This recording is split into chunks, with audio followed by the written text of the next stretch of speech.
My name is Lois Melorano. I'm a licensed wildlife rehabilitator for the state of Connecticut. And I have with me today two little flying squirrels that were trapped by a very nice young man by the name of Brian, who is renovating a house, and these guys are in the attic.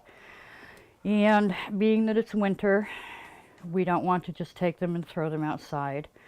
They are one of the few animals that can be somewhat sensitive to temperature, so we need to relocate them in an area where there is an established colony of flying squirrels, because they do like to huddle up in the wintertime for warmth. I've seen as many as 20 of them crammed into little bluebird boxes. They are nocturnal. A lot of people don't realize we have flying squirrels in Connecticut because you don't really see them unless you're out and about at night. They are quite fascinating little guys.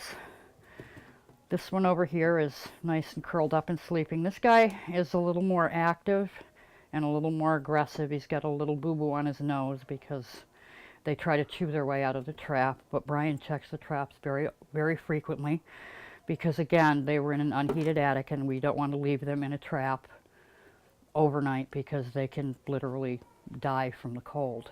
Now, the wildlife rehabilitators in the state of Connecticut are licensed and trained to deal with our wildlife. Many times people will assume an animal needs help, especially in the springtime when babies are left unattended by their parents, when actually they don't. The parents aren't far away, they're just not visible. Animals should not be given, under any circumstances, cow's milk. There are special formulas created for different kinds of wildlife. They have different fat contents, different protein contents. So you really don't want to feed an animal the wrong formula. You want to limit human exposure, and what you want to do is mimic as closely as you can how these guys would live in the wild. That's why these guys will be going into a colony, and they'll be just fine. They do colonize, like I said, in the wintertime. But it's very important that you don't just grab an animal out of the wild and keep it as a pet.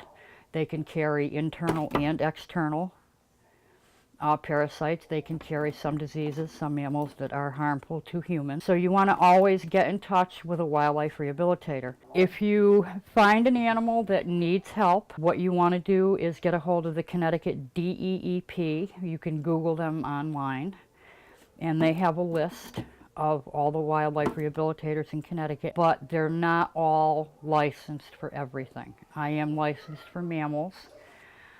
There is a separate license for migratory birds, a separate license yet for deer, and yet another license for skunk, fox, and raccoon, which are rabies vector species. 24 hours a day you can call the DEEP's dispatch line, which is 860-424-3333.